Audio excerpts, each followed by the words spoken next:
Well, hello, everybody. My name is Sarah, and this is Pearls of Wisdom and Food. We talk carnivore, carnivish, keto, and other things too. Sometimes we talk things. And the further I am into my food recovery slash journey, the more I see that sometimes it's the surrounding parts. It's not necessarily the food, it's like the salt, the other electrolytes, how much water do we drink? Do you drink water? It's the side things, the cheating, the treating, mistreating of your body, all that kind of stuff. And so here we are. It's another day in paradise. It's August, it's summer. We love it. Right around now, schools are going back. People are getting, you can have enough of a good thing, I think. A lot of people do start looking forward to fall and not always feeling so, with the humidity and the heat and sometimes sleepless nights if the AC is running amok. Well, what are we here to talk about today? We are here to talk about portion distortion. And I know that a lot of us can have that. And so that's why, even at my 5 years into this grain-free, sugar-free journey, anyway, I still weigh and measure my foods. And the things that I did take from Overeaters Anonymous back in the 1970s, before some of you were even born, you were just stars in heaven. Some of the things they suggested was using smaller utensils, smaller plates, smaller glasses, things like that. I have a 20-ounce glass of that I use for my water, but so that's, I don't need a smaller glass. It's not like I'm having, something sugary and sweet. It's water or coffee, and I just had some of my caffeination, so I'm here. I'm present. So anyway, I do use a 7-inch Fiesta plate. And I know that when I make my videos, it looks like this mound of meat, but really it's usually around 14 ounces of meat and 2 to 4 eggs on the side, sometimes with cheese, sometimes not, sometimes fried, sometimes scrambled. And that's it. It just is a very simple way of eating, and when the food is on the plate, it looks abundant because it is just a luncheon size plate. And I like that. For me, that works. It's funny, I have a friend that she uses the small plate for her burger, but when she has a ribeye, she likes it on the dinner plate because she likes to have landscape or something around it. She used a word that was kind of cute. She likes the space around the steak when she has a ribeye with the bone. So we can get kind of screwy if we use our own eyes for the visual on the plate of what we're having. And I know how that goes because I have been there. And especially when it comes to a buffet. That was a smack, and that was my hair. When it comes to serving yourself like a family style buffet, bowls and plates of things, and then you take from that big platter or bowl and put onto your plate, and things can get kind of mucky murky, especially if you're around a lot of people and you're talking and suddenly, you you've amassed this huge plate like you're at this all-you-can-eat buffet. And sometimes I remember the saying as I was growing up, your eyes are bigger than your stomach. And, I see that with my grandchildren when they come to the house for dinner. They put way too much on their plate and they take 2 bites and they're done. And so, yeah, as most of you know, my grandson, he likes plain white hamburger rolls with butter. That seems to be his diet. I don't know what it's called, but it's not keto, carnivore, or carnivish.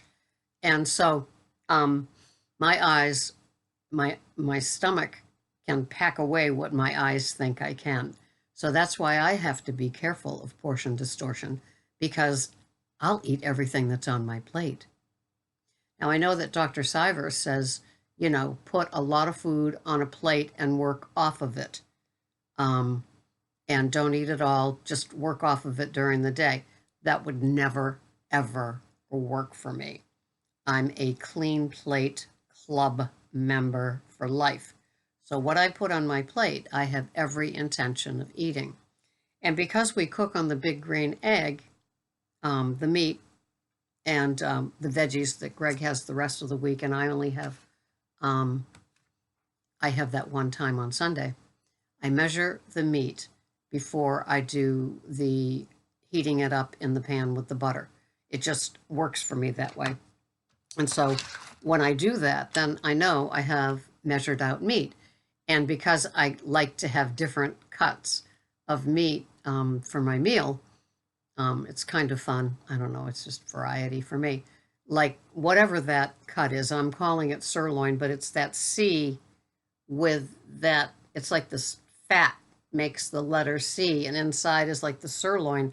Those are delicious, and it's like churrasco, something like that.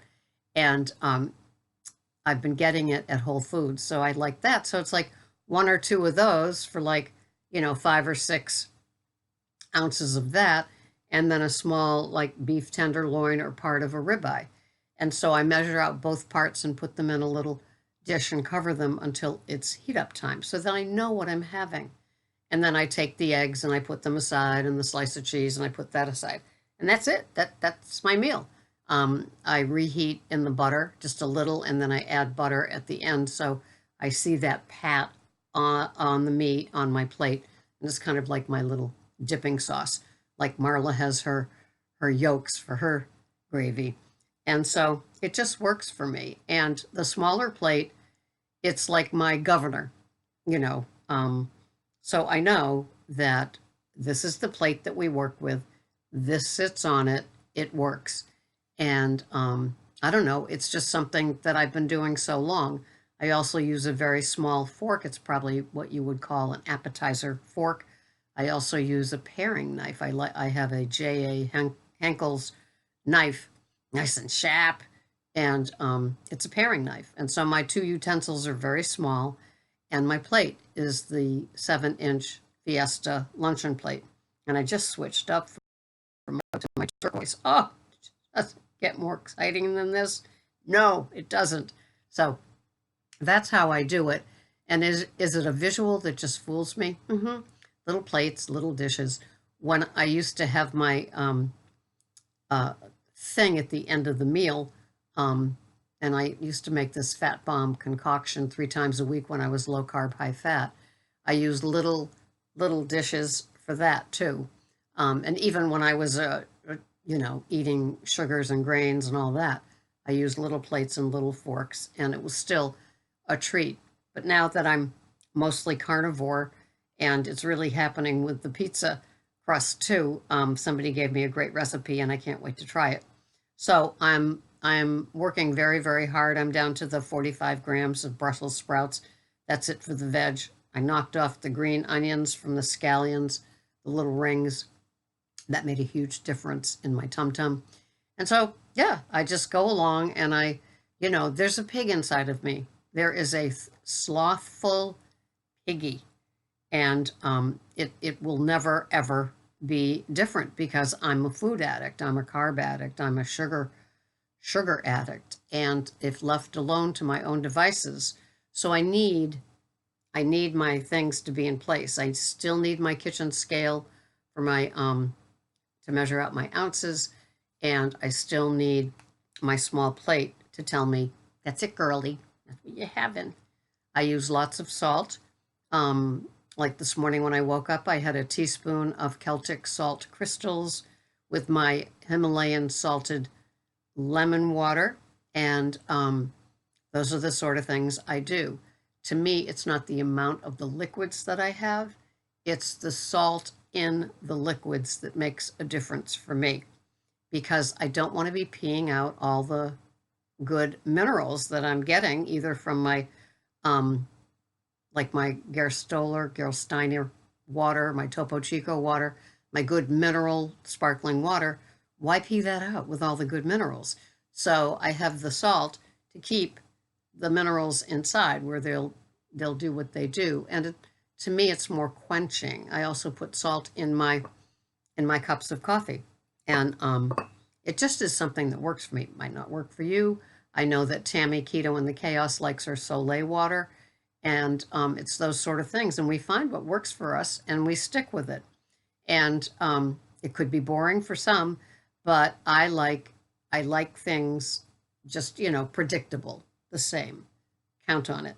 And that's how I do it every day. And what am I having for food today? I know you're just dying to know my macros. I know you are.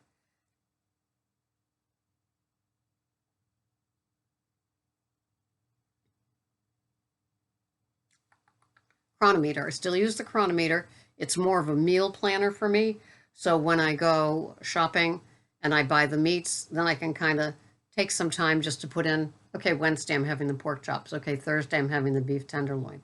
Okay, Friday it's going to be that little omelet with a little bit of Friendship 4% cottage cheese.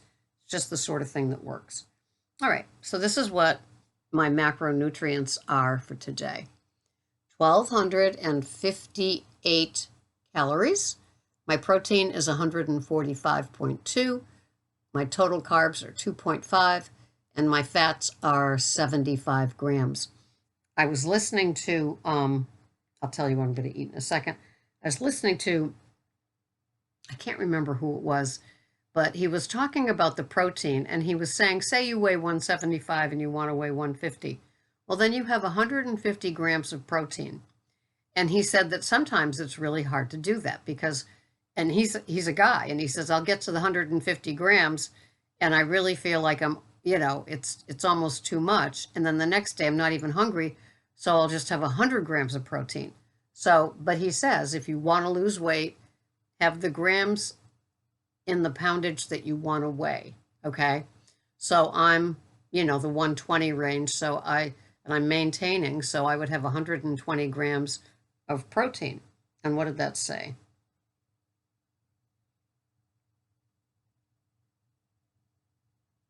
And my protein was 145. So this probably looks like too much protein to have. I don't know. So far it seems to work for me, so I'll just keep doing it. But what am I eating? What does that entail? I am having a 10-ounce beef tenderloin fillet, and I'm having one of those C things, 4 ounces. So there's my 14 ounces. I'm having 2 Pete and Jerry large eggs and 1 slice of cheese. It's that Cabot Creamery Sharp Vermont slice, 1 ounce of that. Then I have my Keto non-dairy creamer in here with my Zyla and 14 grams of lemon juice with my electrolytes and even some more sea salt, Celtic sea salt sprinkled in there. It's like a really powerful little head back. I probably should have some vinegar, except it makes my throat close. Don't know why, but it does. And yeah, that's it for me for the day. And it works. I have my mineral water. I have my extra salt. I have lemon water with pink Himalayan salt heated up in the microwave so it's warm. I like my water warm. And I have 3 cups of coffee throughout the day. And that's what I'm doing. So, portion distortion. If you think you're eating, if you weigh more than you want to weigh, then perhaps paying attention to what your food weighs and what kind of plate you're putting it on could make a difference. It's just a new habit. And every time we introduce a new habit and do it enough days, they say 21 days, then it becomes a good habit. And that's part of our lifestyle, right? It's taking care of ourselves. So maybe it's not weighing and measuring, but maybe it's not having things falling off the dinner size plate. So if you work with a smaller plate, what works with that? Maybe you don't even need to weigh and measure because it looks presentable. It looks like it fits on the plate and it helps with the portion distortion. Just saying. Thanks so much for watching me. PayPal always welcome. Little icon on my cover page. You press onto that. The PayPal name is Pearls of Wisdom and keto with food. Thank you so much for watching. I'll see you the next time. Bye-bye for now.